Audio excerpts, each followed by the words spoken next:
बच्चों, कैसे हो? आज हमारा लेक्चर नंबर 4 है और क्लास 11 का टॉपिक चल रहा है हमारा सीक्वेंस एंड सीरीज।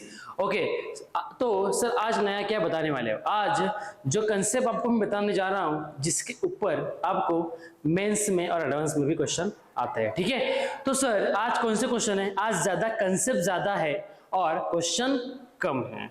एक दो है तो एक ही क्वेश्चन रहेगा, कंसेप्ट ज्यादा रहेंगे, कम टाइम का रहेगा लेक्चर, बट बहुत कुछ सीखने वाले हैं आज, ठीक है? तो पहले स्टार्ट करने से पहले शेरो शायरी स्टार्ट लेते हैं। शेरो शायरी क्या है देखते हैं। ये शायरी जो है ये आपके लिए, मेरे लिए और सबके लिए, चलो ठीक है। शायरी में स्टार्ट करता हूं। अपने सपनों को अपनी आंखों में बसा लो, अपने सपनों को अपनी आंखों में बसा लो और उन सपनों के लिए फिर जी जान लगा दो। मीन्स जो आप जिस एग्जाम का स्टडी कर रहे हो उसमें क्या करना है, आपको जी जान लगा देनी है और अच्छे से हर क्वेश्चन को, हर सब्जेक्ट को पहचानना है और फिर उसमें क्या करना है, हमें दौड़ना है, ठीक है? तो ठीक है, आज का लेक्चर हम स्टार्ट करते हैं। आज के लेक्चर में पहला वाला जो पॉइंट है हमारा वो है इंपॉर्टेंट रिजल्ट, और इंपॉर्टेंट रिजल्ट में sum of n AIIMS between A and B means, और उसके ऊपर का एक चिंटू वाला क्वेश्चन हम देखेंगे। Okay sir, sum of n AIIMS between A and B, sir क्या होता है? ठीक है, जैसे मैंने पिछले लेक्चर में किसी एपी में, मैं समझो ए बी आप ले रहे हो, उसमें एक एपी मैंने क्या की थी, इंसर्ट की थी। सेम वही वाली कंसेप्ट है, ठीक है? मीन्स यहाँ पे सर जब आप कोई भी दो फॉर्म में ए और बी में जब आप कोई भी एपी मीन्स आप उसमें क्या करते हो, इंसर्ट करते हो, तब आपका फॉर्म क्या बनता है सर? आपका फॉर्म बनता है n in bracket a plus B upon 2, ठीक है सर? सर इसका दूसरा मीनिंग क्या है? दूसरा मीनिंग ये है कि उसको हम इस फॉर्म में लिख सकते हैं, कैसे? n times in bracket n times am of a and b, am of a and b, उसको इस फॉर्म में भी आप बता सकते हो, ठीक है? देखो इसका यूज मीन्स हम उसको शॉर्ट में क्या बोलते हैं, when sum of means inserted is asked. Means concept क्या है उसकी, व्हेन, उसको हम ऐसे लिख सकते हैं, when sum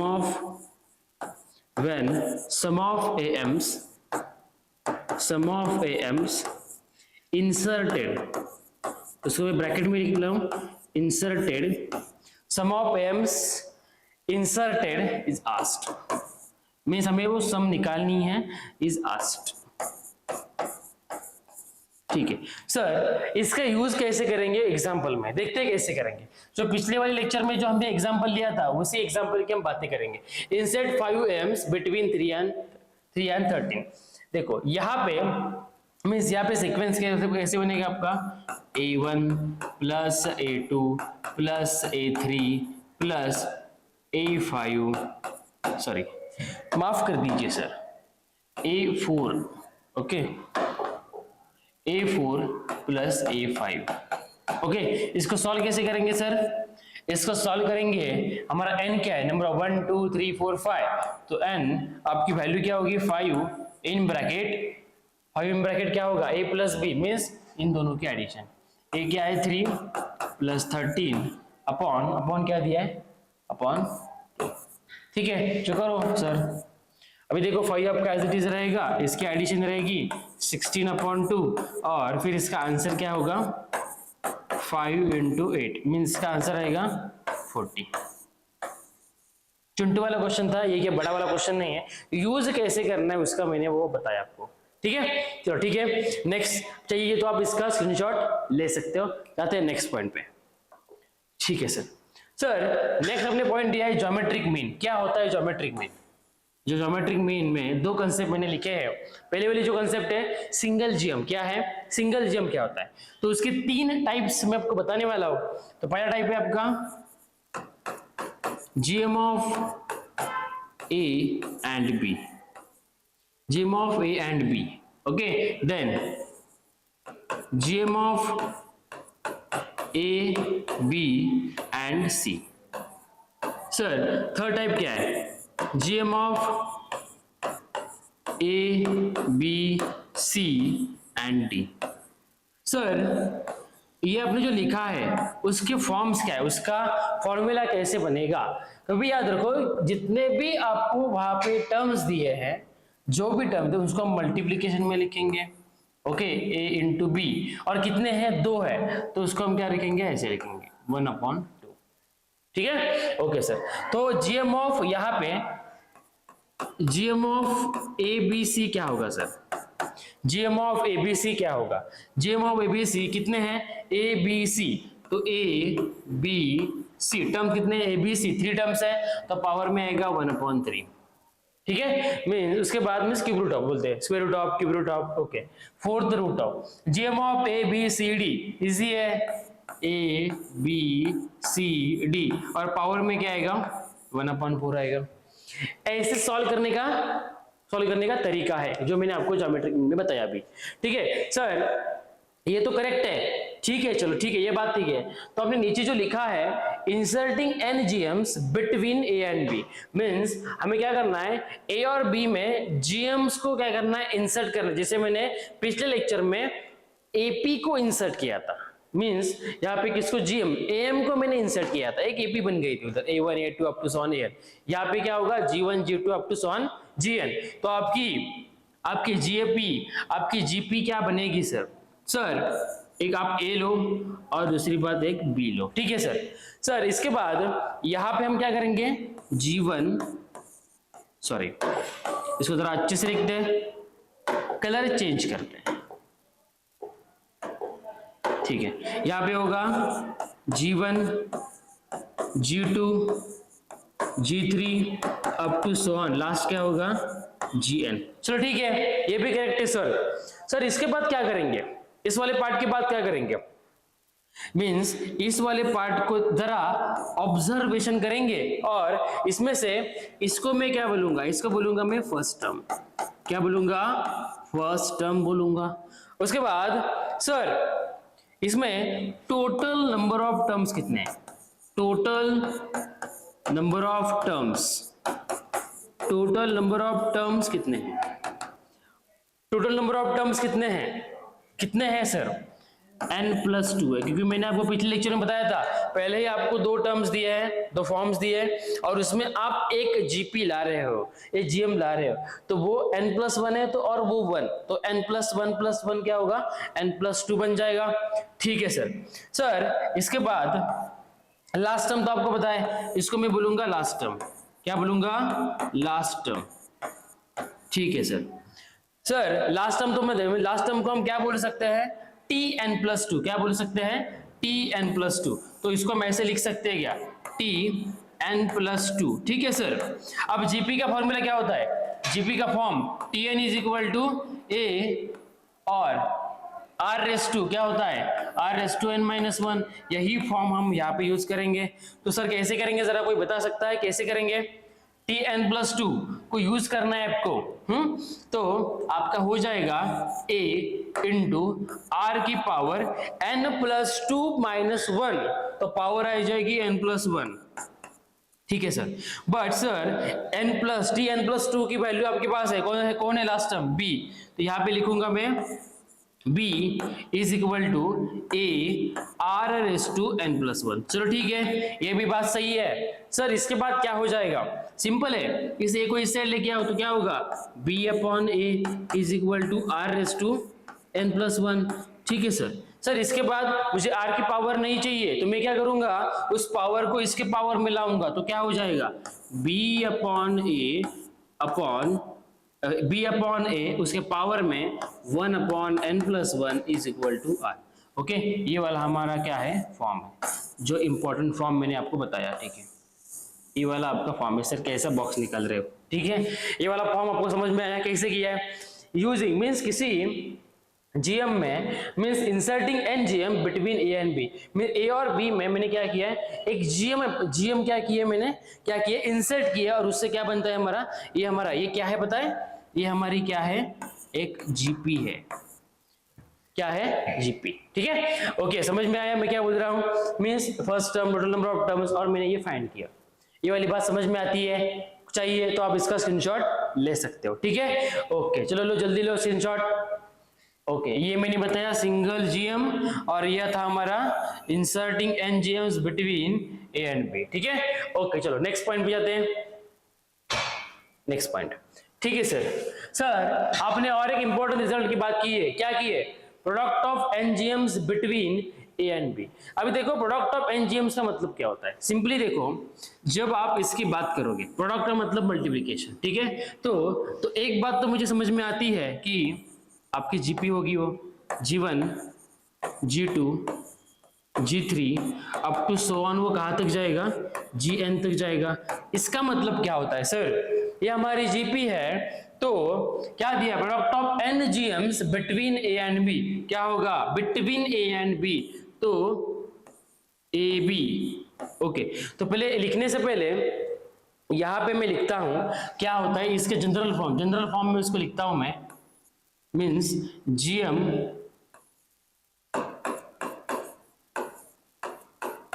of A and B, GM of A and B, ठीक है। Okay, GM of A and B और इसके पावर में एन, ठीक है सर। सर तो इसको बिटवीन ना GM of A and B means A and B के पावर में एन है, बराबर। जब आप पिछले इसमें देखा, आपने पिछले वाले पार्ट में देखा, क्या निकाला था आपने? कहाँ पे गया हमारा? ओके, ये कहाँ पे, हाँ ये वाला देखो, GM of A and B क्या निकाला था? A B raise to 1/2। इसको एन से मल्टीप्लाई करो तो क्या फॉर्म बनेगा हमारा? पावर में n/2, ठीक है। ये वाला पार्ट उससे कंपैरिजन में है, इसलिए मैंने आपको बताया। मींस ये क्या है? GM of A and B और उसकी पावर n। ये इंपॉर्टेंट रिजल्ट जीएम के अलॉन्ग है, इसलिए मैंने आपको बताया, ठीक है। ये वाला पार्ट समझ में आया आपको? इसमें किसी को डाउट है तो आप कमेंट बॉक्स में लिख सकते हो, ठीक है। तो नेक्स्ट पॉइंट पे जाएं, नेक्स्ट पॉइंट पे आते हैं, ठीक है चलो। Okay sir. सर नेक्स्ट वाला जो पार्ट है जो आपने लिखा है वो क्या है? Harmonic mean. क्या लिखा है? Harmonic mean. उसको शॉर्ट में ऐसे बोलते हैं HM। सर ये हमें पता है ठीक है चलो करते हैं। तो सर सिंगल HM का मतलब क्या होता है बच्चों? सिंगल HM में फिर वही बातें, वही कंसेप्ट। कौन सी? सर HM ऑफ क्या लिखेंगे? HM ऑफ क्या लिखेंगे? HM of A and B, वही बातें करेंगे, ठीक है sir. HM of A B and C, ठीक है ओके सर। और तीसरी बात यह है HM of A B C and D, okay ठीक है चलो।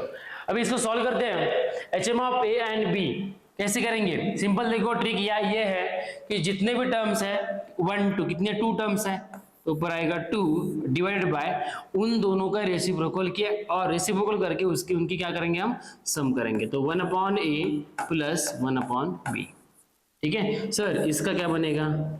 इस वाले का फॉर्म क्या बनेगा?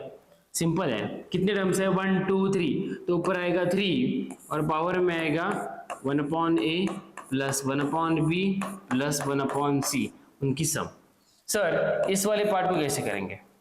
सिंपल है ना, क्या करना है? जितने टर्म्स है 1 2 3 4, तो ऊपर आएगा 4 और डिनोमिनेटर में क्या लिखेंगे? 1/a plus 1/b plus 1/c plus 1/d, और कुछ नहीं इसमें करना है आपको, ठीक है। समझ में कैसे करना है? Means HM of AB, HM of ABC and HM of ABC and D, ठीक है सर। सर ये तो आपने बताया हमें। अभी वापस जो इंपॉर्टेंट बात है जो आप मुझे बताना चाहते हो वो है inserting n HMs between A and B। पिछले पॉइंट में हमने क्या देखा? GM की बात की थी, यहाँ पे क्या है? HM। तो HP में हम क्या करते हैं? इसको कन्वर्ट किस में करते हैं? AP में। वही कंसेप्ट यहाँ पे यूज करेंगे, ठीक है चलो देखते हैं। ये आपका A है और यहाँ पे आपका एक B है, ऐसे अज्यूम करो, ठीक है। तो सर इन दोनों में हमें करना है H1 H2 H3 up to so on. कहाँ तक जाना है आपको? HN तक जाना है, ठीक है। तो इसको मैं ब्रैकेट डालता हूं आपको समझने के लिए। Okay sir. सर नेक्स्ट वाली बात क्या बताना चाहते हो हमें? इसको मैं क्या बोलूंगा? HP बोलूंगा। क्या बोलूंगा? HP, okay sir. सर ये वाला फॉर्म क्या है, ये हमारा क्या है, ये हमारी फर्स्ट टर्म है, क्या है, फर्स्ट टर्म। ओके, ये लास्ट है, ये मैं लिखने की जरूरत नहीं है, फिर भी लिखता हूं लास्ट टर्म, ठीक है। उसके बाद जरा मुझे बताओ इसको HP को, ये फर्स्ट टर्म लास्ट टर्म ठीक है, ओके, बट HP को जब हम कन्वर्ट किस में करेंगे, मींस उसको कन्वर्ट करेंगे हम AP में। तो जब इसको आप AP में कन्वर्ट करोगे, AP में कन्वर्ट करोगे तो आपको फर्स्ट टर्म और लास्ट टर्म अलग मिलेगी। तो यहाँ पे आपका फॉर्म क्या बनेगा फिर, 1/A plus 1/H1 comma 1/H2 comma up to so on, last का टर्म क्या होगी 1/HN और then last term is 1/B, ठीक है। ये फर्स्ट टर्म और ये हमारी क्या है, लास्ट टर्म, ठीक है, ओके। मीन्स ये मैंने HP में लिखा, सिंपली मैंने बताया आपको समझने के लिए कैसे A क्या है B क्या है, बट उसको कन्वर्ट किस में करना है, आपको AP में करना है, ठीक है। तो पहले समझने वाली बात A है, लास्ट टर्म समझ में आई, फर्स्ट टर्म समझ में आई। जरा मुझे कोई बताएगा, कोई मुझे बता सकता है तो जरा जल्दी बताइए कि आपकी टोटल नंबर ऑफ टर्म्स कितने होंगे, टोटल नंबर ऑफ टर्म्स कितने होंगे, n+2 ही होंगे, बराबर ना। तो सिंपली जब हम Tn+2 निकालेंगे तब Tn+2 आपको दिया है वो 1/B, ओके, बट इसका फॉर्मूला क्या होता है Tn का, ए क्या है आपका, ए आपका है 1/A प्लस n देखो n+2 - 1 तो n+1 इंटू D। तो इसका फॉर्मूला क्या बनेगा सर, इसका फॉर्मूला क्या बनेगा, ओके, तो यहाँ पे लिखता हूं मैं 1/B is equal to 1/A plus n+1 into D, ठीक है सर। इसके बाद इसको इस साइड लेके आओ तो क्या बनेगा 1/B minus 1/A is equal to n+1 into D। Cross multiplication करो तो फॉर्मूला क्या बनेगा, A - B upon AB is equal to n+1 into D। तो D का फॉर्मूला क्या बनेगा आपका, D का फॉर्मूला क्या बनेगा सर, D का फॉर्मूला बनेगा आपका A - B upon AB in bracket n+1, okay. ये हमारा D का फॉर्मूला है जो मैंने अभी निकाला।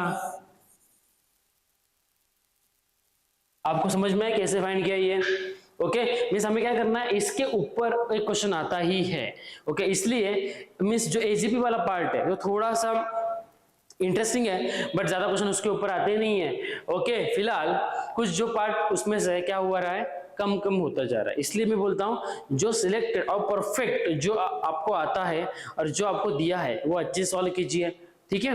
मीन्स जो नहीं है उस पर ध्यान देने की जरूरत नहीं, बट उसका यूज आपको एडवांस में होने वाला है, इसलिए सीखना जरूरी है, ओके। मीन्स में ये जानो बाद में सीखते हैं ऐसे नहीं चलेगा, हर चीज को आपको डीपली सीखना पड़ेगा, ठीक है।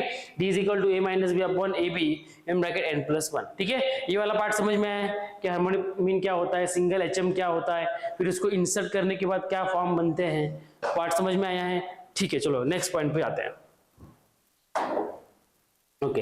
अब देखो यहाँ पे इंपॉर्टेंट रिजल्ट में मैंने और कुछ लिखा है, क्या लिखा है, sum of reciprocals of NHMs बिटवीन A एंड B। ये रिजल्ट हर एक चीज में आपको सब में दिखाई दिएगा। मीन्स जैसे मैंने आपको बताया था कि AP में था, GP में था, उसके बाद HP में भी है, HM में भी है, ठीक है। मीन्स कुछ इंपॉर्टेंट रिजल्ट्स होते हैं वो इसके ऊपर ही ज्यादा क्वेश्चन आपको मेंस में आएंगे, ठीक है, वो लेना इसलिए जरूरी है, ठीक है। SM of reciprocal of NHMs बिटवीन A एंड B। अब देखो हमें क्या करना है, सेम कंसेप्ट है। अभी इसका मतलब क्या है, देखो इसका मीनिंग क्या है, इसका मीनिंग ये है, तो यहाँ पे मैं पहले उसको जरा अंडरलाइन करता हूं, ठीक है। इसका मीनिंग इसमें यहाँ पे लिखता हूं, इसका मीनिंग ये है n इन ब्रैकेट 1 अपॉन क्या लिखूंगा मैं,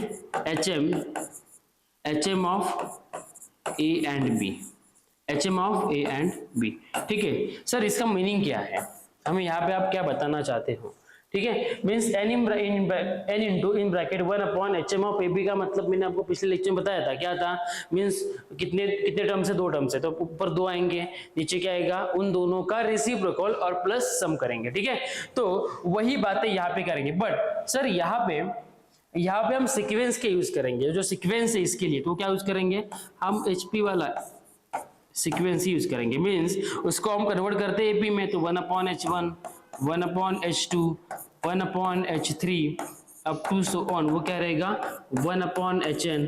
इसका मतलब क्या होता है, फॉर्मूला क्या बनेगा आपका, n इन ब्रैकेट 1/, वही वाला पार्ट, इसका मतलब क्या होता है, ऊपर कितने टर्म्स है 1 2, तो 2/1/a प्लस 1/b, मीन्स हमें क्या करना है, उनका आपको क्या करना है, उनकी आपको number of terms divided by उनका रेसिप्रोकल, मींस समझो a है तो उसका रेसिप्रोकल क्या होता है 1/a, उसके बाद उनके हम क्या करेंगे, सम करेंगे। ठीक है सर इसके बाद क्या करना है आपको, इस वाले पार्ट के बाद क्या करना है, सिंपल है, क्रॉस मल्टीप्लीकेशन करो तो आपको फॉर्म क्या मिलेगा, यहाँ पे मिलेगा ओके, तो n/2 in bracket 1/a plus 1/b। अब सॉल्व करके देख सकते हो, इजी है, कुछ अलग सॉल्व करने की जरूरत इसमें नहीं है। ठीक है, ये वाला वर्ड समझ में, ये आपका सीक्वेंस है, जिस सीक्वेंस के लिए हमने क्या किया है, उस क्वेश्चन को फाइंड किया है, मींस कुछ उस कंसेप्ट को मैंने डिफाइन किया है। ठीक है, चलो ओके, आया समझ में कैसे करना है आपको। ठीक है, इसमें किसी को कुछ अलग लगे तो आप कमेंट बॉक्स में लिख सकते हो। ठीक है, और फिर हम नेक्स्ट पॉइंट की बात करते हैं, और ये वाला जो इंपॉर्टेंट रिजल्ट है, इसका यूज में इंसर्टिंग वाली चीज आपको हर वक्त हर क्वेश्चन में मेंस में दिखाई दी जाएगी, और फिर कोई 2 नंबर दिए जाएंगे, उसमें आपको कुछ एपी एम जीएम आपको क्या करना है, इंसर्ट करना है, और फिर इसको सॉल्व करना है। ठीक है, उसका कुछ एग्जांपल देखेंगे। ओके, फिलहाल के लिए आपको पॉइंट समझ में आए तो इसका स्क्रीनशॉट ले सकते हो। ठीक है, ओके, चलो नेक्स्ट पॉइंट पे आते हैं। ओके, तो देखो नेक्स्ट जो पॉइंट है हमारा, ओके, नेक्स्ट पॉइंट देखने से पहले कुछ मैं आपको बात बताना चाहूंगा, जो मैंने जीपी में बताया था आपको, जिसमें ज्योमेट्रिक मीन में जो कंसेप्ट आपको बताई थी, उसमें एक पार्ट ये था कि हमने क्या फाइंड किया था, ए था, उसके बाद G1, उसके बाद G2, उसके बाद G3 up to so on, वो क्या था Gn तक था, बराबर, Gn और लास्ट के आपके टर्म P। ओके, जब ये फॉर्म आपका ऐसे होता है तब कभी भी याद रखो, जो आपका जीपी वाला जो सीक्वेंस है वो क्या होगा, मींस G1 का मतलब क्या होता है AR, बराबर, G2 का मतलब क्या होता है AR²। ओके, तो जीपी में बोलेंगे सर आप लास्ट में टर्म AR⁻n−1 होता है, बट आप यहाँ पे क्या लिखने जा रहे हो, तो यहाँ पे आपकी लास्ट टर्म होगी Gn = AR⁻n। क्यों, क्योंकि आपको लास्ट टर्म यहाँ पे दी गई है, इसलिए हम वहां पे लिखेंगे Gn = AR⁻n। ये हुआ हमारा, ये जो मैंने बताया वो था आपका GM वाला पार्ट। HM वाला पार्ट के बारे में क्या बता सकते हो आप, HM वाले पार्ट के बारे में सर, HM वाले पार्ट में जो हम सीक्वेंस यूज करते हैं, कौन सा सीक्वेंस, 1/h1, 1/h2, 1/h3, वो कहाँ तक जाता है आपका 1/hn तक जाता है, बराबर। ओके, बट ये सीक्वेंस था, बट फिलहाल के लिए ऐसी वाली कंडीशन क्या होती है इस फॉर्म में, तो कंडीशन ये होती है, कौन सी, H1, H2, H3 up to so on, last की टर्म क्या होती है आपकी Hn एंड B। ठीक है, मींस इसका यूज करना है आपको हर एक चीज में। ओके, तो सर यहाँ पे आपने तो बताया कि ये ऐसा होता है, तो H1 के लिए हम क्या लिखेंगे, देखो H1 के लिए नहीं, इसको हम क्या करते हैं, ये आपका HP है। ओके, इसको हम कन्वर्ट किस में करते हैं, AP में कन्वर्ट करते हैं, तो आपका फॉर्म ये होगा 1/h1 = 1/a plus d, 1/h2 = 1/a plus 2d, ऐसे वो आगे क्या होगा, एक्सटेंड होगा, नीचे जगह नहीं है इसलिए मैं ऐसे लिख रहा हूं, तो लास्ट की टर्म क्या होगी 1/hn = क्या होगा 1/a प्लस nd। ये फॉर्म आपका यहाँ पे यूज हो सकता है। ठीक है, इसका आपको मैं यहाँ पे लिखता हूं कि इम्पोर्टेंट है वो, अब इसको हाईलाइट करके भी लिख सकते हो। ठीक है, इसके ऊपर हर एक क्वेश्चन आपको मेंस में आता है, एडवांस में भी आता है, इसका यूज कैसे करना है आपको नेक्स्ट क्वेश्चन में बताता हूँ, चाहे तो आप इसका स्क्रीनशॉट ले सकते हो। ठीक है, लेकिन लास्ट क्वेश्चन देखते हैं, फिर हम लेक्चर को स्टॉप करेंगे। ठीक है सर, क्वेश्चन दिया है, if m arithmetic means and 3 geometric means are inserted between 3 and 243 such that 4th AM is equal to 2nd GM, then M is equal to, आपको M की वैल्यू फाइंड करनी है, मैंने ऑप्शन दिए नहीं है, इसका मतलब ये नहीं है कि आप ये क्वेश्चन नहीं आए, तो मैंने यहाँ पे लिखा है क्वेश्चन कहाँ पे आया, वो जेईई मेंस में 2020 में ये क्वेश्चन आ चुका है। ठीक है, सर आपको दिया है m अरिथमेटिक मीन, हम n में लिखते हैं। आपको पता है ना कि जब आप d फाइंड करते हो d, तो d का फॉर्मूला क्या होता है, b minus a upon n plus 1। पिछले वाला लेक्चर आपको पता होगा तो आपको समझ में आ जाएगा। चलो ठीक है, पहले अरिथमेटिक मीन है, उसके बाद ज्योमेट्रिक मीन है। तो अरिथमेटिक मीन में मैं यहाँ पे लेता हूँ AP के लिए, AM के लिए मैं क्या करता हूँ, यहाँ पे AM के लिए मैं यहाँ पे कुछ सीक्वेंस लेता हूँ, A, A1, A2 up to so on मैं लेता हूँ AN, और लास्ट के टर्म आपके लेता हूँ मैं B। ठीक है, तो यहाँ पे A और B आपको यहाँ पे दिया है, A और B 3 and 243। तो यहाँ पे मैं क्या लिखता हूँ, यहाँ पे 3 A1 A2 up to so on AN and 243। ठीक है, तो 243 का ही मतलब क्या होता है, 3⁵. ठीक है, ये आपको समझ में आता है। ठीक है, यहाँ पे A1 A2 A3 A4 है। ओके, ये वाला पार्ट समझ में आया। ओके, अब देखो यहाँ पे फर्स्ट A है, B है, तो यहाँ पे D फाइंड कर सकते हो यूजिंग दिस फॉर्मूला। तो D क्या होगा आपका, D होगा, ये आपका A और B है, तो यहाँ पे आपका D हो जाएगा ओके 243 माइनस 3 अपॉन, अभी देखो m तो अरिथमेटिक मीन, यहाँ पे n है, तो यहाँ पे सिर्फ m की जगह पे आएगा n की जगह पे आएगा m। तो d is equal to 243 minus 3 upon m plus 1, तो ये हो जाएगा 240 अपॉन m प्लस 1। अभी देखो इसके आगे सॉल्व करने की जरूरत नहीं है, फिलहाल देखते हैं। ये हमने देखा AP और AM देखा। GM के बारे में देखते हैं, GM के बारे में ओके, GM के बारे में उन्होंने क्या दिया है, ओनली 3 ज्योमेट्रिक मीन आपको यहाँ पे इंसर्ट करनी है। तो यहाँ पे मैं वही लिखता हूँ, 3 मीन्स 3। उसके बाद आप और कौन सी टर्म ले सकते हो, 3 टर्म देना है, मीन्स यहाँ पे 9 आएगा। ओके, 3 3 जा 9, 9 3 जा 27, उसके बाद 81 और लास्ट की टर्म आप निकाल सकते हो। 3 ही टर्म आपको ऐड करनी है। ओके, 3 टर्म मैंने ऐड किए, 9, 27 और 81। ठीक है, उसके बाद वो क्या बोलते हैं, such that fourth AM means यहाँ पे जो आपकी फोर्थ AM है means A4 is equal to second GM, is equal to second, इन तीनों में सेकेंड कौन है, 27। तो यहाँ पे सेकेंड GM, यहाँ पे सेकेंड GM कौन है आपका, 27। तो ठीक है सर, A4 का मतलब यूजिंग आपका मेन वाला फॉर्मूला कौन सा, Tn is equal to A plus n minus 1 into D, वो फॉर्म यहाँ पे यूज करते हैं। फर्स्ट टर्म क्या है, यहाँ पे फर्स्ट टर्म है हमारी 3, यहाँ पे होगा 3 प्लस n माइनस 1, 4 माइनस 1 3, तो यहाँ पे हो जाएगा 4D आई गेस। तो यहाँ पे A4, 2 मिनट रुकिए जरा, रुकिए 2 मिनट, A4 को जरा अच्छे से लिखते हैं। ठीक है, तो ये सेकेंड टर्म आपकी है 3, तो यहाँ पे मैं लिखता हूँ A4 is equal to A4 is equal to